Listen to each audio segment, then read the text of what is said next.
Esta aparición, junto con otras 18 que hubo en el planeta en 1949, pues aporta un dato curiosísimo que nos viene a decir que la entidad que está detrás de este tipo de apariciones no tiene que ver nada con un fenómeno religioso.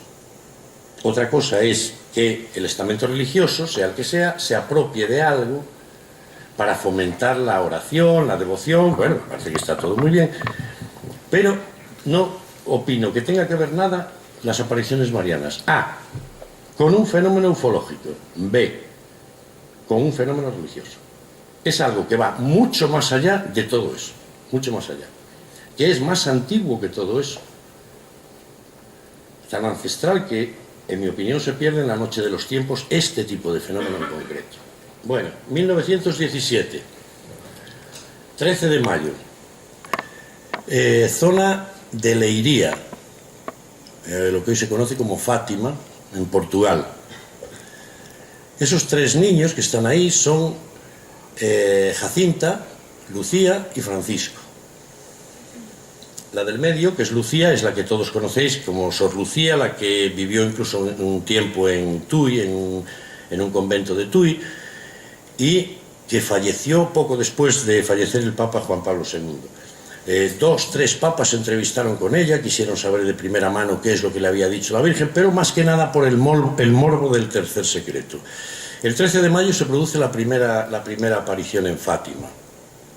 Quiero hacer constar que Francisco podía ver la imagen, pero no la oía. Es decir, cuando la señora hablaba, y ojo, siempre dijeron la señora, nunca dijeron la Virgen, ¿eh? Incluso ya de mayor Lucía hablaba de la señora. Entonces Francisco no escuchaba nada, se lo tenían que explicar después Jacinta y Lucía lo que les había dicho, pero él sí la veía. Ahí los tenéis en el momento en que está en pleno fragor, en agosto, septiembre, ahí, octubre, cuando ya está en pleno fragor la aparición. La aparición llega los 13 de cada mes, empezando por el mes de mayo.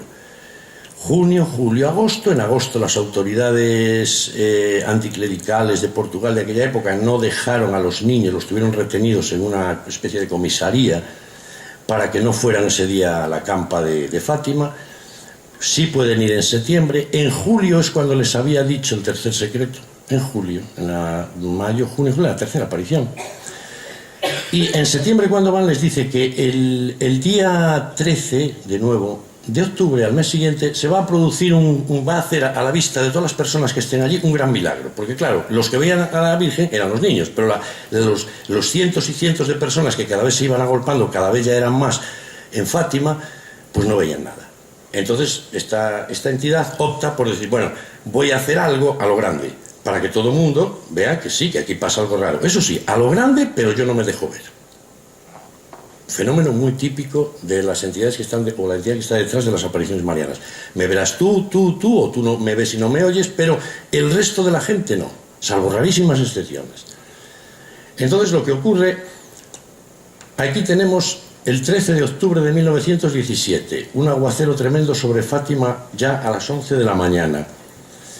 Esta es foto original del diario O Século, un diario anticlerical, y toma esta fotografía.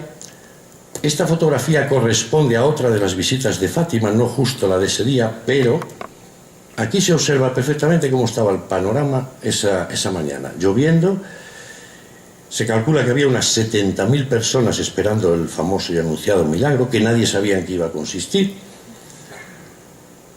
Y aquí tenemos algo importante que tener en cuenta. El director del diario O Século iba a ir al lugar esa mañana para cubrir el evento. Y va el redactor, Avelino de Almeida. Va él. Y lleva un reportero, que es el que hizo algunas de las fotografías que veis antes.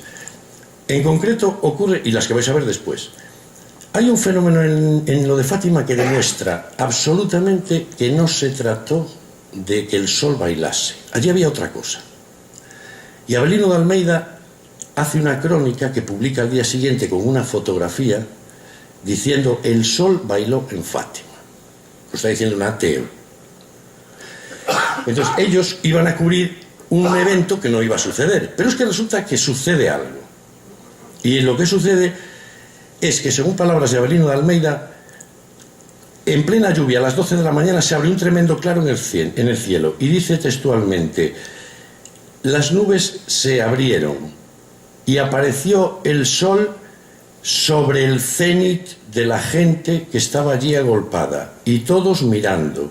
Y de repente el sol comenzó a moverse en giros y a hacer movimientos imposibles, hasta que en alguno de esos movimientos literalmente se lanzó sobre la gente que estaba en la campa de Fátima, ya digo, unas 70.000 personas, y luego volvió a ascender y se perdió entre las nubes. Entonces cualquiera puede pensar, el Observatorio Astronómico de Lisboa, por supuesto, no detectó nada extraño del Sol, ni ninguna cosa extraña en esos días, porque fue consultado así y no ocurrió absolutamente nada, todo estaba normal. Había otra persona allí, un profesor de historia de la Universidad de Lisboa, un tal Garrett. Y Garrett manifestó textualmente lo siguiente: había en el cénit un disco como la luna, pero parecía de material pulido, solo dijo eso. Y comenzó a hacer movimientos, vale. Bien. ¿Qué ocurre? El problema de Fátima es por qué los días 13. No me voy a extender demasiado en alguna de las consideraciones sobre, por ejemplo, el 13 de mayo, pero veamos.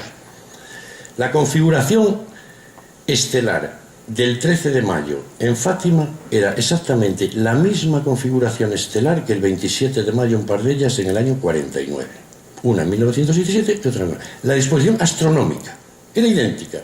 El Sol se encontraba, estamos hablando de mayo, no de octubre como es esto, en mayo el Sol se encontraba, como todos los años, en el signo de Tauro, en las cercanías de la estrella Aldebarán del Tauro, y estaba entrando justamente en ese momento el planeta Marte allí, y Venus y Mercurio estaban cercanos al Sol. Es una configuración que no es muy normal que se dé, pero que se repite cuando ocurre lo de Pardellas el 27 de mayo de 1949, curiosamente. Es una anécdota simplemente. Bien, hablábamos de la imposibilidad de que el Sol pudiera ser el que ocasionó un efecto óptico por las nubes, de acuerdo, no pudo ser, es imposible completamente que lo avistado en la campa de Fátima el 13 de octubre de 1917 fuera el Sol. Ahí lo tenéis, el Sol se encontraba en la latitud de Leiría, que lo podéis ver aquí abajo. Esa es la latitud de Leiría, tal como se vería ese día allí. Ahora vais a ver una cosa. Aquí pone Palas Atenea, Ceres y Spica.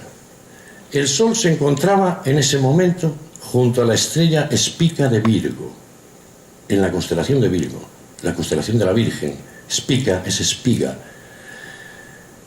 ¿Y quién más estaba? Porque la entidad es como si hubiese planeado un trasfondo pagano invisible, porque claro, esta vista que veis es nocturna. Es como si hubiéramos quitado la luz del día y que pudiéramos ver las estrellas que están y los astros que están junto al Sol, que el día no nos deja ver. Bien.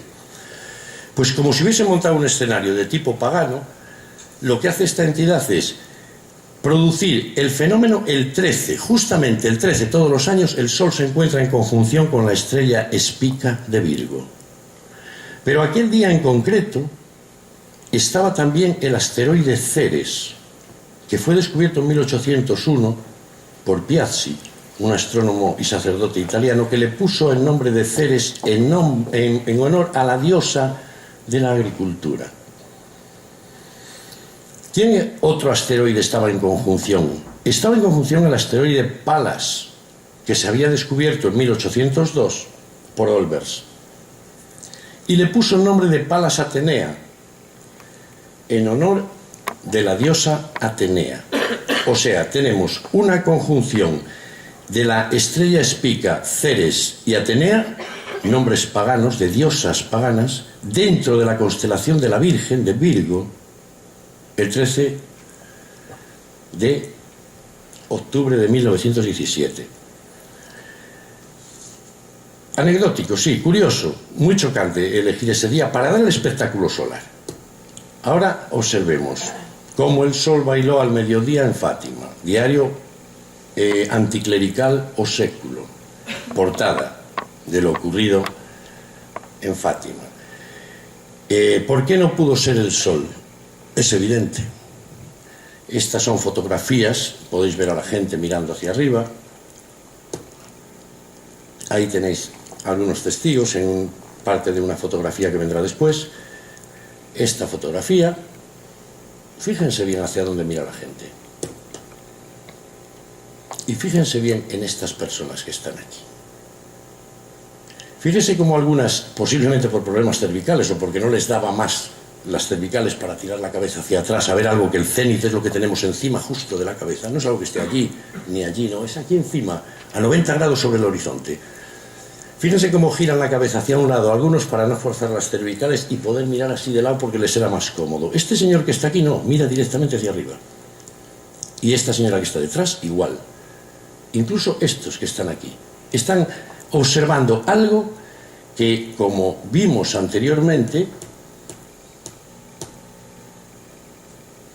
ahí lo tenéis, no puede ser el sol por la latitud que ocupa, es decir, la gente tenía que estar mirando sin inclinar la cabeza hacia arriba, así simplemente con la vista, lo que estaba, porque el sol, el 13 de octubre, está en una latitud de caída que va en dirección hacia la constelación de Sagitario y alcanza su mínimo el 21 de diciembre, el 13 de octubre el sol ha caído muchísimo respecto al solsticio de verano. Y en conclusión, es imposible que la gente estuviese mirando al sol, porque está mirando hacia su vertical y el sol está como a unos 40 y algo grados. ¿Qué están mirando la gente? ¿Hacia qué zona del cielo? Están mirando hacia la constelación de Canes Venatici, los perros de caza, que está en el cénit en ese momento en Fátima. Su vertical, la cabellera de Berenice y Canes Venatici, son las dos constelaciones que están en lo alto del cielo en ese momento. Están mirando en esa dirección. ¿Y qué significa eso? Que el sol pasa por la eclíptica. Fijaros la línea de la eclíptica por la que circula el sol y los demás planetas. La cabellera de Berenice y Canes Venatici se encuentran mucho más arriba, 80 grados de latitud, casi 90 Canes Venatici. Que está en lo cierto la descripción que hace Avelino de Almeida al decir que la gente estaba mirando, pero es que las fotografías que se tomaron ese día lo demuestran, están mirando muy hacia arriba, muy alejados de donde realmente se encontraba el sol en el cielo, totalmente hacia arriba. ¿Qué demuestra? Sencillamente que lo que estaban viendo moverse y hacer giros y cosas extrañas no era el sol, que posiblemente estaba tapado por las nubes, o no, bastante más bajo de lo que estaban viendo ellos en la parte superior, en la constelación de la cabellera de Berenice y Canes Venatici. Bien, hoy en día, a raíz de aquello, pues todos sabemos lo que pasa. Fátima y Lourdes son los dos santuarios más visitados del mundo, junto con el de Guadalupe en México, con la curiosidad de que, por ejemplo, en Fátima instó a los niños a que se rezara, y la contradicción tremenda de que en Lourdes nunca le dijo a Bernadette que se rezase el rosario, y es el lugar donde más rosarios se rezan en todo el planeta. Es curioso. Y el que más afluencia de visitantes tiene, Lourdes sobre Fátima. Aún así, Fátima, cuidado. Esta es la imagen que veneramos o se venera en el santuario de Fátima hoy en día. Pero los jesuitas de la época, en aquellos días que los niños entre los meses de mayo y octubre estaban viendo esa aparición, hicieron un retrato robot en base a las descripciones que daban los chicos. Y el retrato robot, y ahora vais a ver un huevo y una castaña, creo que los conocéis, el huevo y la castaña son dos cosas distintas. Este sería el huevo y esta sería la castaña. Este es el retrato robot que, en base a las descripciones de Francisco, de Jacinta y de Lucía, hicieron los jesuitas y está conservado en el archivo de Fátima desde 1917. Fina de Armada y Joaquín Fernández, que son dos investigadores portugueses, escribieron un libro en los años 80 que se titulaba El misterio de Fátima o algo por el estilo. Finadarmada consiguió, inocentemente, antes de escribir el libro, bueno, pues quería hacer como un artículo, fue muy devota a ella, y estuvo en los archivos. Y entre las cosas que le sacaron de los archivos estaba este dibujo. La descripción del ser que los niños vieron el 13 de mayo. Lleva un casco, era calvo, tenía como una especie de colgante y llevaba en la mano una esfera de cristal que emitía rayitos de colores. Mira la capa en forma de cuadros, conformada a base de cuadros, una capa abierta muy similar a la de la imagen de Parrellas, solo que en la imagen de Parrellas no era una capa acolchada de cuadros.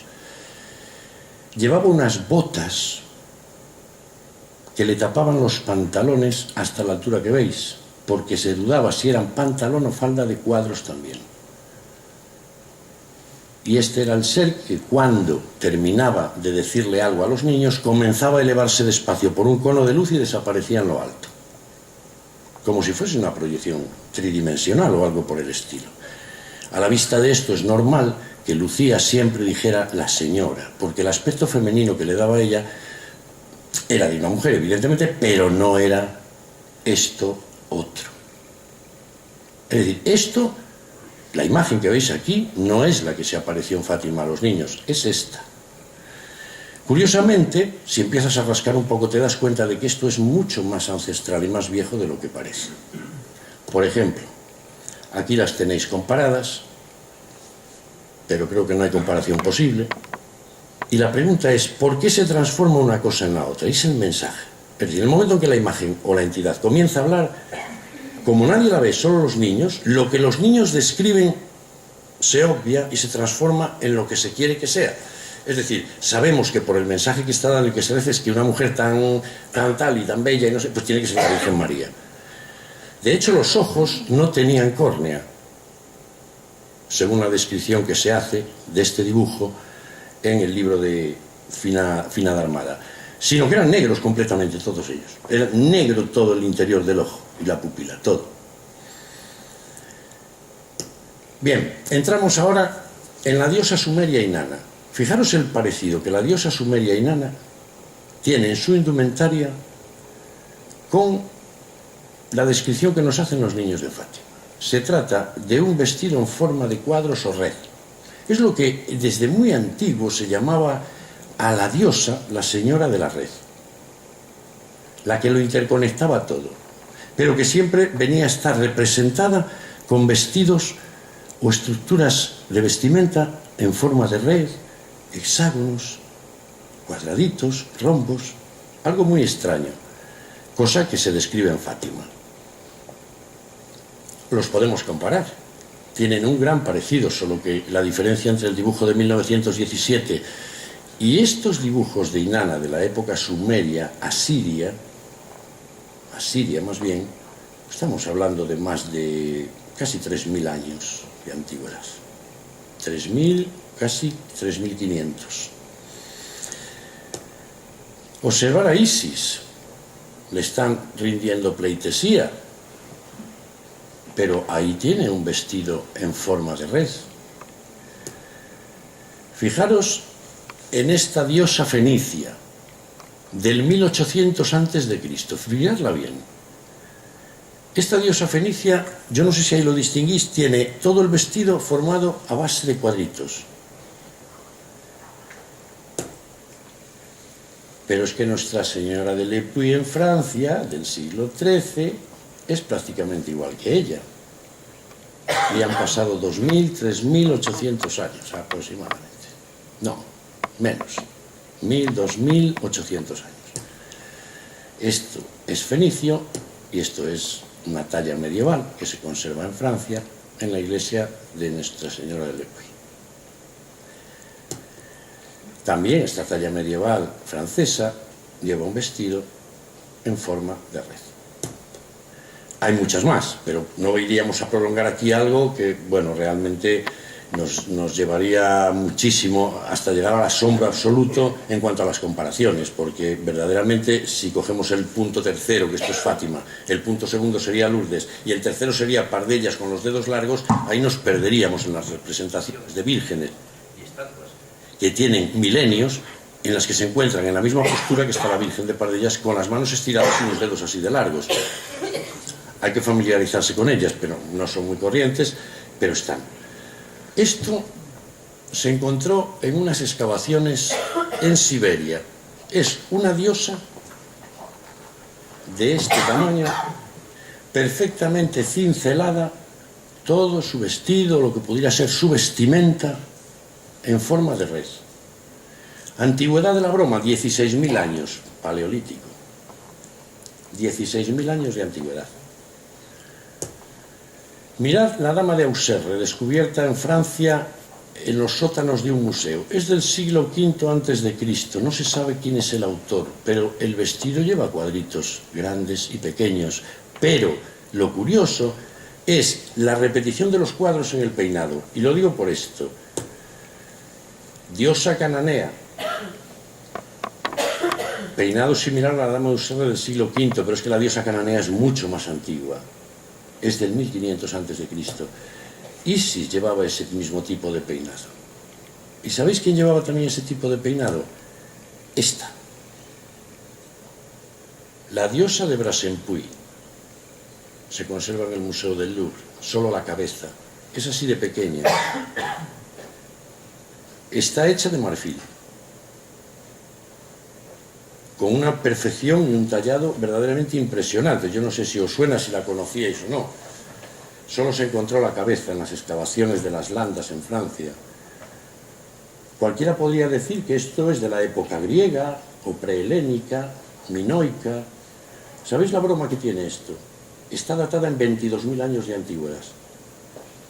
Haría falta saber quién fue el cromañón que posó o la cromañón que posó para que hicieran esto en marfil de mamut. Lo curioso es que haya cincelado un tipo de peinado similar al que milenios, muchos milenios después, iban a presentarnos, pues, estas esculturas o estas tallas. Ya no es más hacia atrás, no quiere.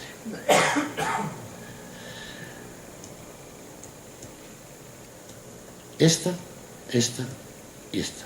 Pero hay más, hay muchísimas más, que el tipo de peinado, incluso en tallas medievales, es de tipo cuadriculado. Es como si se hiciera una simbología, no solo en el peinado, que es ancestral, sino también en la vestimenta. Claro, no tenemos la talla completa de esta diosa del Paleolítico, de 22.000 años de antigüedad. Si estuviese completa habría que preguntarse, pero cómo sería el vestido, ¿no? O sea, ver qué tipo de vestimenta lleva. Si también es de cuadros, como le ocurría a la que se encontró en Siberia. Yo creo que desde siempre se ha estado haciendo, digamos, se ha estado interpretando un tipo de apariciones como algo de origen religioso, y no es de origen religioso, es algo mucho más ancestral, mucho más antiguo que el origen de las religiones. Y yo no creo que diese origen a las religiones, sino simplemente es una entidad que se presentaba, y en la época en la que fuese, trataban de... Era tan maravilloso aquello que estaban viendo, que por algún motivo o bien les ayudaba en ocasiones o no, como decía antes, pero para ellos era algo especial, algo que no era de aquí. Y lo que hacían era representarlo. Y a lo largo de los milenios, esa entidad femenina va como infiltrada en todas las culturas, se va manteniendo. Y va manteniendo unos puntos comunes, como son el que se le denominaba señora de la red, la reina de las abejas, hexágonos, los cuadraditos. Todo hace alusión a lo mismo, una red que lo interconecta, según se decía, todo, ya desde el Neolítico. Aquí tenéis a Bernadette Soubirous, tenía 14 años cuando se producen los fenómenos de Lourdes. Ella lo primero que dice que ve en la cueva, que hoy está como santuario en Lourdes, y la cueva se mantiene, todo aquel entorno se mantiene exactamente igual. De hecho, podéis verla a ella en aquellas fechas rezando en la zona donde ya habían colocado una pequeñísima imagen en la parte superior, aquí, como hoy está puesta otra imagen ya con una estructura diferente, ¿no? Una talla distinta. Pero aquí se le ve a Bernadette, gente al fondo por ahí, en la parte donde se conserva un altar, o hay un altar, y se le ve a ella rezando de rodillas donde se había presentado la Virgen. Bien, Bernadette murió con 35 años aproximadamente, murió muy joven, tenía 14 cuando pasaron estos hechos. Y ella dijo que lo primero que había visto era un bulto luminoso, con una forma casi de persona. La primera vez. Fue el 11 de febrero de 1858, mucho anterior a Fátima. A continuación, esta forma luminosa va adquiriendo ya en días sucesivos una forma humana ya más definida, más de mujer, vestida con un velo blanco que le cubre desde la cabeza hasta abajo, con un vestido que lo tapa el velo, vale. En los días posteriores al 18 de febrero, ya comienza a haber una afluencia grande de gente en Lourdes, ya empieza a haber, se ha corrido la voz, lo de siempre, ¿no? Pero cuando entramos en el mes de marzo, se produce un hecho curiosísimo. Esto sí que es un detalle que muy poca gente conoce de lo que pasó en Lourdes. La Virgen de Lourdes no pide que se rece el rosario, para nada. De hecho, muchas veces se limitaba simplemente a sonreír durante los 3 meses o así que se apareció. Sonreía simplemente. Pero a la vista de que nadie conseguía observar lo que estaba viendo la niña, se les ocurrió, porque ella preguntaba el nombre siempre, preguntaba el nombre, y no le respondía. Podía pasar media hora y Bernadette se quedaba mirando hacia aquella gruta donde estaba la mujer, pero ella no respondía, sonreía solo, y después desaparecía. Entonces, el 18 de marzo, Bernadette se presenta allí y lleva una pluma, un tintero y un papel, instigada por el sacerdote de la zona y a ver qué estaba pasando allí.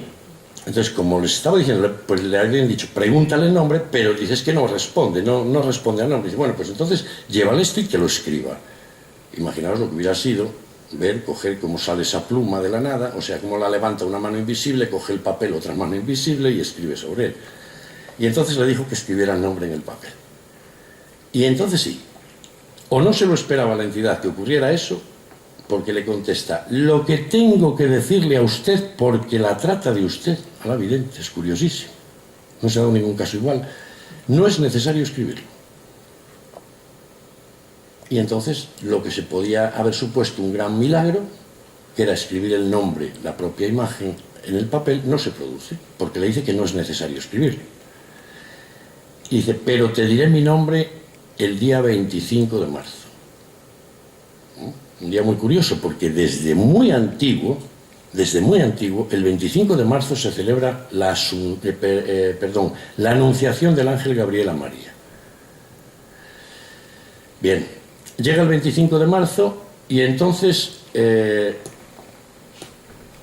este bulto extraño que veía luminoso, con forma semihumana, esta fotografía es de Pardellas, de Lugo. Fue tomada en el 2005. Y entonces le dice su nombre, y le dice que era, solo dice esto, que era Inmaculada Concepción, en Gascón Pirenaico. No está hablando en francés, no está hablando en castellano, le habla en el dialecto propio de la zona de la niña, Gascón Pirenaico, que era Inmaculada Concepción. Era es el artículo femenino la, en Gascón Pirenaico. Esto significa la. Bien, la pregunta que nos podemos hacer es ¿por qué cuando se pone la frase a los pies de la Virgen, allí figura hoy en día, en Gascón Pirenaico, la palabra era, el artículo femenino la, se pone en el medio, como si fuera una cosa... Normalmente cuando se pone algo laureado con letras, en el centro va algo más importante, un escudo, en fin, aquí va el artículo. Alguien, sin saber por qué, ha puesto el artículo. Bien, esta es la inscripción y ese es el artículo. Fijaros una cosa, a mí me da la impresión, cada uno puede opinar lo que quiere, podemos terminar ya, de que realmente cuando la imagen que se apareció en Lourdes le dice lo que tengo que decirle a usted no es necesario escribirlo, creo que lo que realmente le estaba diciendo es lo que quiero decirle a usted no es conveniente escribirlo. No es conveniente escribirlo, que es muy distinto. ¿Por qué? Porque ¿qué hubiera pasado si, independientemente del milagro de que se levanta la pluma de la nada y una mano invisible coge el papel y todo eso y moja en el tintero y escribe, ¿qué hubiera pasado si lo hubiera escrito en el papel? Hacemos una pregunta. ¿Hubiera escrito este nombre con H o sin H? Porque si escribe, si ella dice que soy Hera, Inmaculada Concepción, está diciendo yo soy la diosa Hera, la que antiguamente se conocía en Grecia y antes de Grecia esposa de Zeus, anterior a Zeus, curiosamente, como la Inmaculada, la de los brazos inmaculados, se le conocía en la época prehelénica, a Hera. Es decir, se la representaba como alguien que estaba por encima de lo que posteriormente en la Edad del Hierro, cuando vino la Edad del Hierro ya se desmadró todo y en Grecia se asumió así, que era la esposa de Zeus, no podía estar por encima de Zeus, pero existen multitud de esculturas en las que ella está por encima y Zeus está inclinado hacia atrás como haciéndole reverencia, como si fuera la diosa de... Bueno, si lo hubiera escrito, a lo mejor lo hubiera puesto con H, y si lo pone con H está diciendo soy Hera, la que antiguamente era conocida como Inmaculada, la de los brazos inmaculados. Esta es una representación de Hera en todo su esplendor. Fijaros en los dedos enormes que tiene. Es una escultura del siglo VII. Es un panel antiquísimo.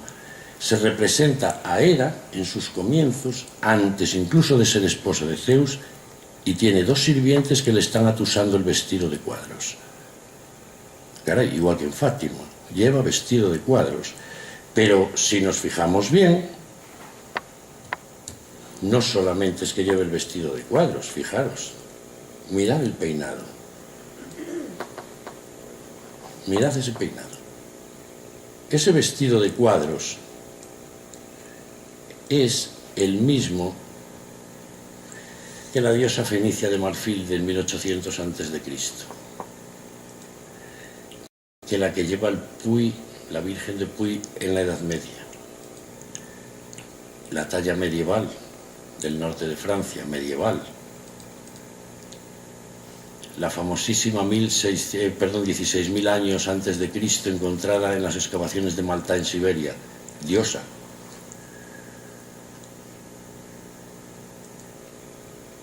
Y su peinado, si lo veis bien, este peinado es el de la dama de Auxerre del siglo V a.C., la diosa cananea, Isis, la dama de Brasenpuy. Es decir, es muy posible que el simbolismo de lo poco que habló, muy poquito que habló, la aparición de Lourdes, el simbolismo es lo que realmente importa, cuando elige una zona en la que curiosamente el nombre de una diosa es el artículo determinado más femenino de esa zona. Con lo cual la posibilidad de que te esté diciendo algo y tú no lo veas es enorme. Sobre todo, evidentemente, cuando te está diciendo yo o que soy el que equivale a oye tú mira, equivale a eso. Yo soy Hera, Inmaculada Concepción. La Inmaculada Concepción, o si lo hubiera escrito con H, porque el misterio de Lourdes estriba precisamente en que se negara a escribir el nombre. Ese es el misterio de Lourdes. ¿Por qué no escribió el nombre? ¡Qué casualidad! Es que si lo escribe, hubiera tenido que ponerlo, o como está en Gascón Pirenaico así, para decir yo soy la Inmaculada Concepción, o a lo mejor le hubiera puesto una H delante. Y entonces, ¿qué ocurre? Si hubiera hecho eso, se hubiera definido. Pero no lo hizo. Prefirió que fuese fonético. Y al ser fonético, no hay posibilidad de que te esté diciendo algo y tú lo identifiques.